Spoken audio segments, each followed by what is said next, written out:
Sobat Blangkon, masih bersama Lembaga Konsumen Jakarta bekerja sama dengan SSAJ and Associated untuk mengedukasi perihal kesadaran dan perlindungan konsumen.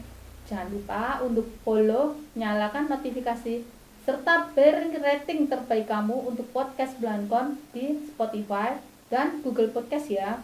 Follow juga Instagram, Facebook, fanpage, TikTok, Twitter di @lembaga.konsumen_Jakarta dan follow juga IG @ssaj_associated.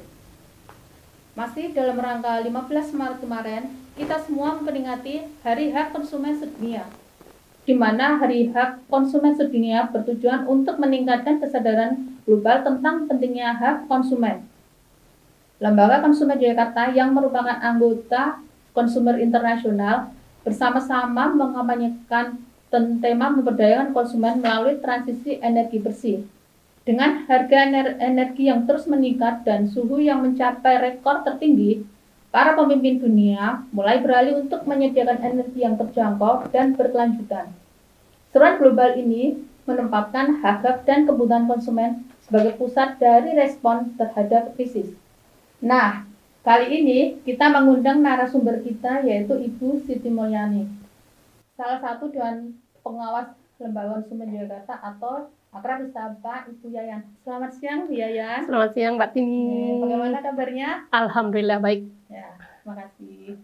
Nah, selain beliau ini aktif di LKY, beliau juga aktif di LSM Paloma Nusantara yang bergerak dalam bidang pemberdayaan masyarakat. Salah satu isunya yaitu mengenai krisis energi. Cocok sekali ya dengan tema kita kali ini. Oke, kita lanjutkan ya. Saat ini banyak negara yang sedang melakukan transisi energi bersih. Hal ini dilakukan untuk mengurangi emisi gas rumah kaca, pemanasan global, dan berbagai risiko kerusakan lingkungan lain. Percepatan transisi energi bersih menjadi salah satu pembahasan dalam KTT G20 di Bali. Di acara tersebut, banyak negara yang berkomitmen terhadap pendanaan energi bersih. Di posisi pertama diduduki oleh Italia dengan nilai komitmen pendana sebesar 49,08 miliar US dollar. Sedangkan Indonesia hanya berkomitmen sebesar 0,24 untuk energi bersih bersyarat. Apa sih, Bu, yang dimaksud dengan energi bersih? Energi bersih atau biasa disebut dengan energi terbarukan ya yang kita kenalnya, yaitu energi yang memiliki tingkat resiko rendah, baik itu terhadap sosial, lingkungan maupun kesehatan. Yang beberapa resikonya tuh bisa dalam bentuk polusi gitu ya, contohnya. Dari polusi pun itu akan mempengaruhi dari berbagai aspek juga ya. Iya. Ya.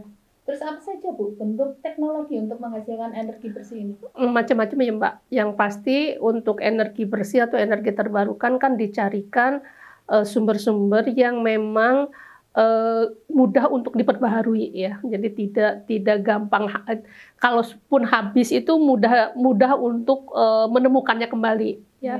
Di antaranya energi yang ada di sekitar kita ya, bisa dari air, bisa dari angin, bisa dari tumbuh-tumbuhan gitu kan, bisa dari sinar matahari, bahkan bisa dari sampah gitu.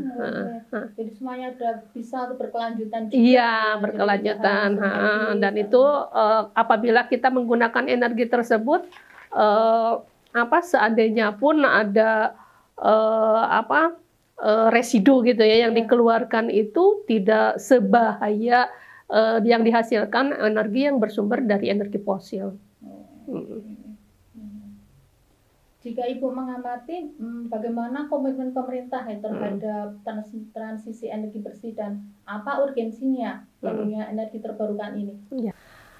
Untuk yang pertanyaan yang terakhir ya tentang urgensi itu memang sangat urgen sekali, Mbak, karena energi yang berasal dari migas gitu kan sumbernya fosil ya, itu akan sangat sulit diperbaharui dan sekarang semakin habis gitu, terkuras dan mungkin kita membutuhkan puluhan tahun atau ratusan tahun lagi gitu kan. Nah sebelum itu sama sekali habis, kita kan harus mencari alternatif penggantinya gitu yang itu mudah diperbaharui, nggak harus puluhan tahun atau ratusan tahun sekali. Tadi yang pertama itu macam-macamnya ya. macam-macam dari energi terbarukan atau apa Mbak? Tadi maaf diulangi pertanyaan. Transisi energi bersih dan apa? Nggak yang barusan itu jenisnya?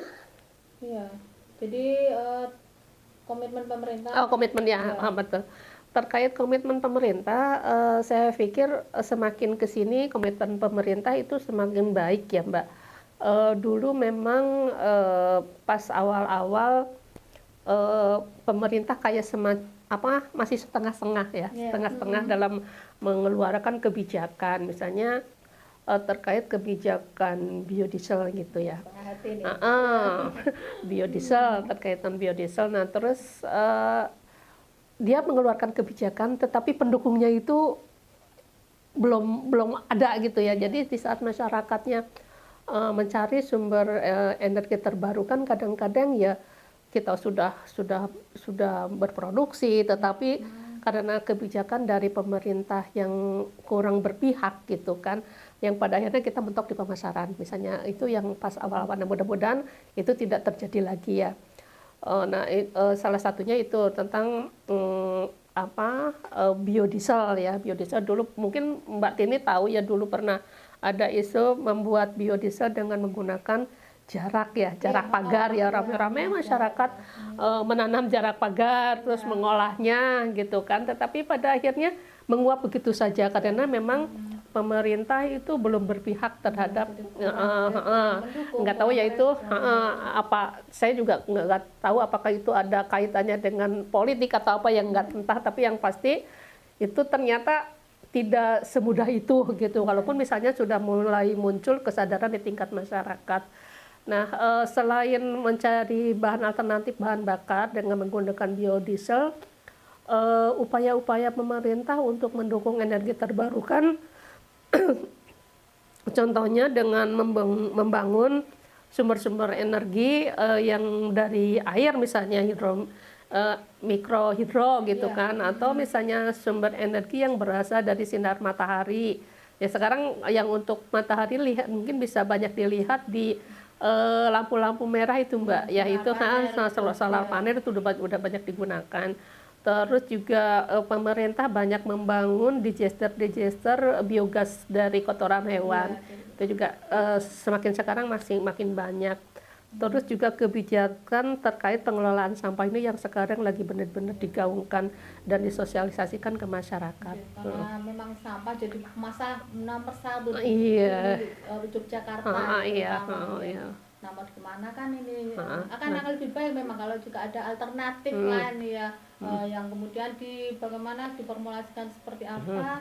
Jadi nanti akhirnya bisa menjadi pilihan lain ya, alternatif dari energi terbarukan. Ya, selanjutnya ya Bu ya, salah satu dampak energi yang tidak terbarukan adalah biaya produksi yang tinggi dan imbasnya langsung pada konsumen karena kenaikan harga. Nah, apa saja yang bisa dilakukan konsumen untuk mendukung transisi energi bersih dan berkelanjutan ini? Ya, kita sebagai konsumen sebenarnya ini Mbak bisa melakukan hal kecil gitu, tapi sebenarnya itu berdampak sangat besar. Ya, contohnya adalah misalnya kita dalam mengelola sampah ya, itu kan sangat sederhana ya dalam mengelola sampah. Mengelola sampah mulai dari tingkat rumah tangga. Ya, si sampah itu kan ada sampah organik, ada sampah anorganik ya. Nah, sampah organik bisa kita manfaatkan, bisa untuk tanaman, misal untuk pupuk tanaman, yaitu kan dengan misalnya kita menggunakan sampah organik, berarti kan proses produksi di pabrik-pabrik pembuat pupuk kimia mungkin kan bisa terkurangi gitu kan, ibaratnya seperti itu. Atau misalnya kita membangun rumah yang banyak kaca misalnya ya, banyak menggunakan kaca, tidak tertutup banget kayak di Jawa di sini kan gitu ya, rumah-rumah Jabrotora itu. Dan kalau rumah yang sangat rapat seperti itu kan konsekuensinya siang hari pun harus memasang listrik. Nah itu udah bisa jadi dengan menggunakan rumah yang banyak menggunakan kaca kan minimal pada siang hari kita tidak usah menggunakan listrik. Ini urusannya bukan masalah menghemat aja gitu ya Mbak. Jadi kadang-kadang misalnya orang yang banyak uang kan berpikir orang apa-apa pakai ini kan yang bayar aku gitu kan, Uang tidak masalah. sendiri gitu ya. Ini bukan masalah uang gitu Iya. kan, tetapi bagaimana masyarakat atau konsumen pun berkontribusi terhadap penghematan energi Betul, gitu. betul sekali. Terus contoh lain misalnya kita ibu-ibu rumah tangga ya Mbak Tini, kita bisa mungkin mengumpulkan minyak jelantah misalnya gitu ya, minyak jelantah yang nanti bisa diolah lagi menjadi biodiesel. Nah ini pemanfaatan biodiesel dari jelantah ini sudah banyak dilakukan terutama di negara-negara luar. Nah ini mungkin jadi catatan penting ya Bu ya. Kan memang banyak sekali yang ibu-ibu itu habis goreng apa, terutama goreng ikan gitu, karena efek minyaknya terus jadi rusak, jadi amis gitu ya. Terus kita kadang ini kamar gimana? Kalau misalnya mau dikumpulkan juga kita mau jual kemana atau mau diberikan kepada siapa? Nah mungkin di sini nih ibu-ibu yang masih kebingungan, makanya mungkin saya pribadi gitu ya, ketika ini ada sisa minyak yang nggak dipakai, akhirnya kita sudah kumpulin dalam botol, tapi akhirnya kita mau kemana kan ini bingungnya.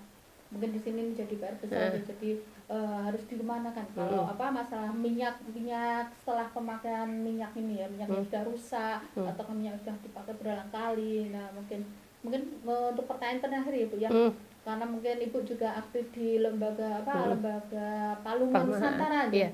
Nah kalau Paluma sendiri dalam hal ini kegiatannya apa Bu untuk merespon energi terbarukan? Iya. Sebenarnya ada beberapa aktivitas yang dilakukan oleh Paluma dalam kaitannya dengan energi terbarukan. Yang pertama dulu adalah kita membangun digester biogas ya, kerjasama dengan Hivos.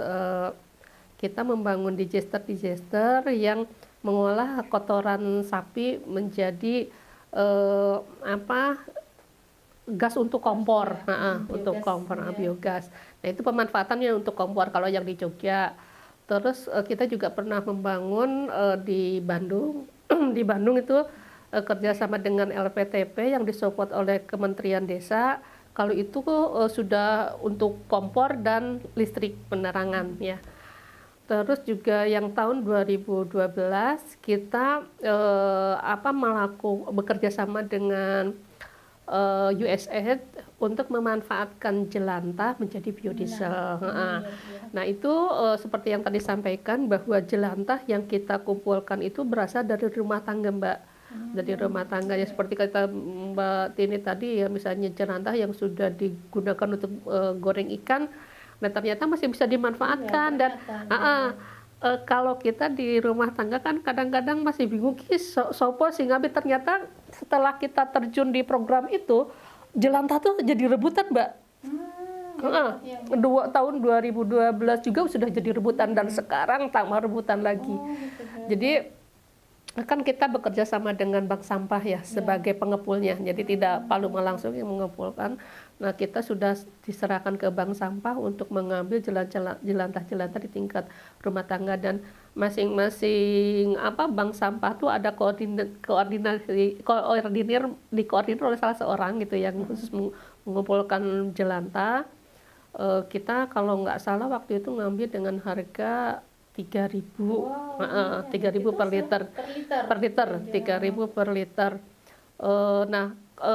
Terus naik terus Mbak, naik terus. Nah kalau tahu sekitar tahun 2012 tuh yang menjadi pesaing kita masih para produsen ini genteng yang di daerah mana? Godean ya, produsen Godean. Nah itu biasanya kita bersaing dengan para produsen genteng Godean. Jadi kayak rebutan gitu Mbak. Padahal kalau kita di tingkat rumah kan kayaknya masih bingung kemana ini masuk gitu kan. Nah waktu itu kita sudah memfasilitasi, memang belum secara menyeluruh di seluruh Jogja karena memang masih keterbatasan sumber daya ya, masih di sekitar Jogja, kota dan Bantul. Waktu itu kita mengumpulkan jelantahnya, kita beli dengan harga 3.000 dan kita memberdayakan kelompok bank sampah. Kita juga melakukan sosialisasi lewat radio, terus ada juga kita bekerja sama dengan UPTD Malioboro Mbak, UPTD Malioboro, terus dengan Dinas Kesehatan. Nah di sana kita coba membangun kesadaran masyarakat terkait dengan pemanfaatan minyak goreng. Jadi memang ada dua isu yang kita usung waktu itu. Yang pertama adalah isu tentang bagaimana masyarakat menggunakan minyak goreng itu jangan berkali-kali. Iya.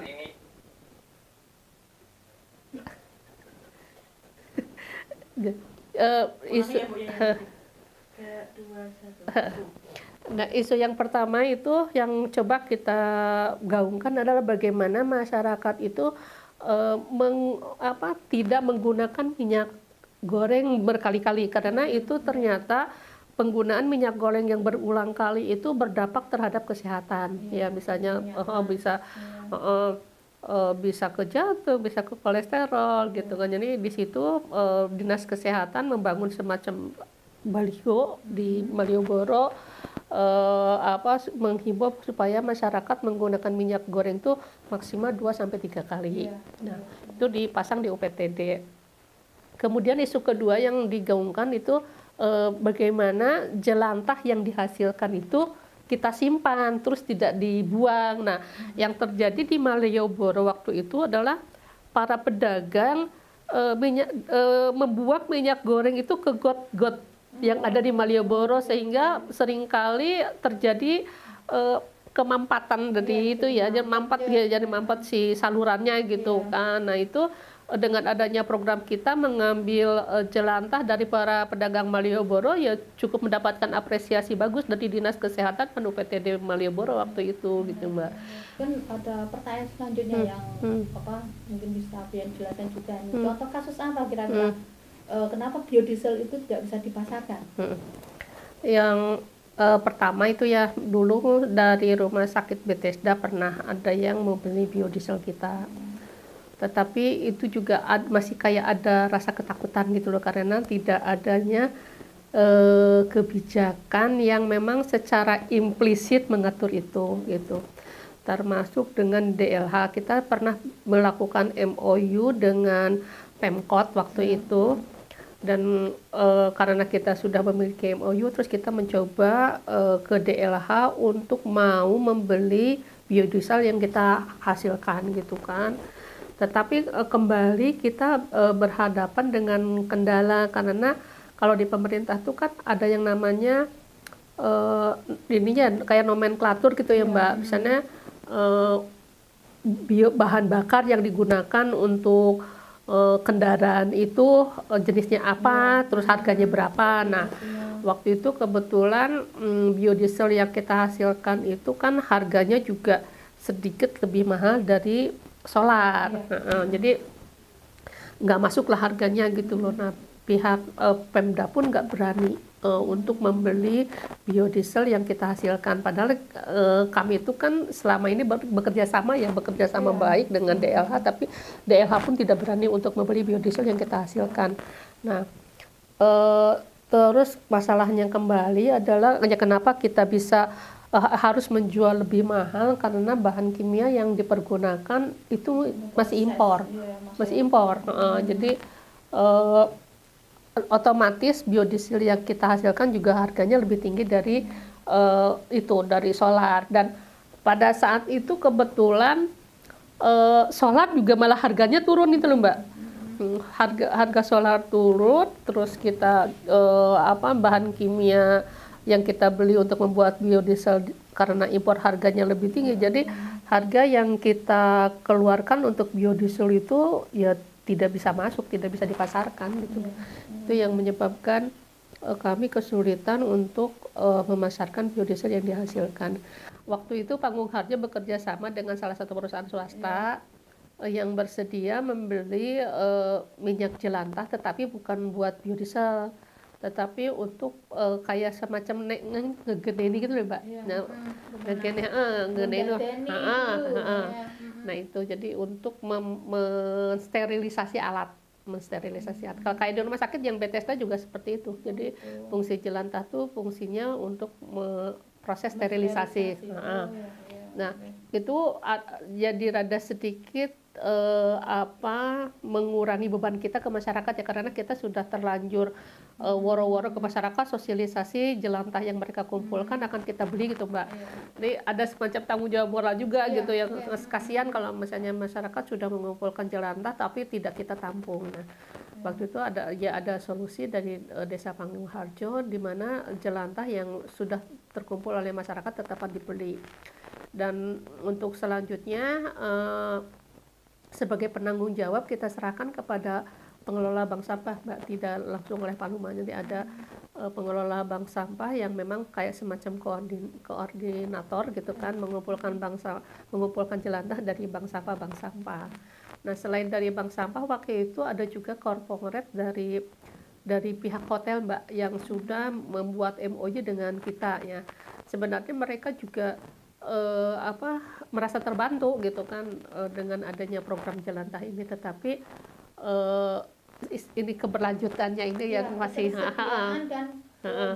keberlanjutan. Jadi harus ada dukungan dari semua pihak supaya program ini bisa berjalan dengan baik gitu.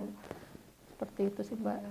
Nah, tadi terus untuk mengatasi ya. Jadi ketika masyarakat sudah disosialisasi tentang pengumpulan jelantah gitu kan.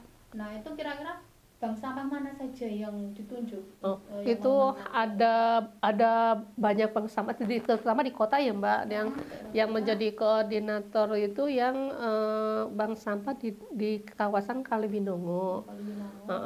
Terus di daerah, saya kok lupa, daerah Kauman itu loh, Mbak, daerah Kauman. Terus di sini di sini loh dekat Menteri Jeron, bukan di Kerapyak ada juga koordinatornya. Jadi pada umumnya di kota, dan waktu itu kebetulan kita juga bekerja samanya dengan Pemkot ya, Jadi bank sampah yang di bank sampah yang banyak bergerak di pengumpulan jelantah ini memang kebanyakan di kota. Tapi yang menjadi koordinator itu yang bank sampah Kaliwinongo itu Pak Joko. Nah, sekarang itu juga mulai berhenti untuk mengumpulkan jelantah. Nih sayangnya mulai berhenti untuk mengumpulkan jelantah karena memang itu pesaing. Kalah dengan banyak pesaing. Konon sekarang itu jelantah malah diekspor. Jadi banyak pemain lah, banyak pemain untuk mengumpulkan jelantah. Nah, untuk saya sendiri kebetulan saya di Panggung Harjo ya.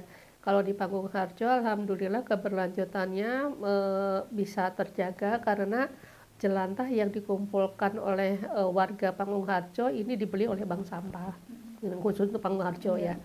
Untuk Panggung Harjo. Nah, untuk yang di luar Panggung Harjo mungkin kita butuh mengaktifkan kembali supaya memang kegiatan-kegiatan yang sebenarnya dulu sudah bagus ini perlu kita tindak lanjuti lagi gitu, kita telusuri lagi. Yang kita khawatirkan kan justru jelantah itu akan jatuh kepada pihak-pihak yang tidak bertanggung jawab ya, apalagi yang kemarin saat ada masalah harga minyak goreng yang sangat tinggi. Nah, ini kita khawatir banget gitu loh, ada pemain-pemain yang tidak bertanggung jawab terus menggunakan jelantah untuk didaur ulang dan dipasarkan lagi dalam bentuk minyak goreng gitu. Ya, jadi lihat dari beberapa kasus yang sudah disampaikan tadi ya sama Mbak Yayan, mungkin juga di sini saya juga ingin berharap gitu ya.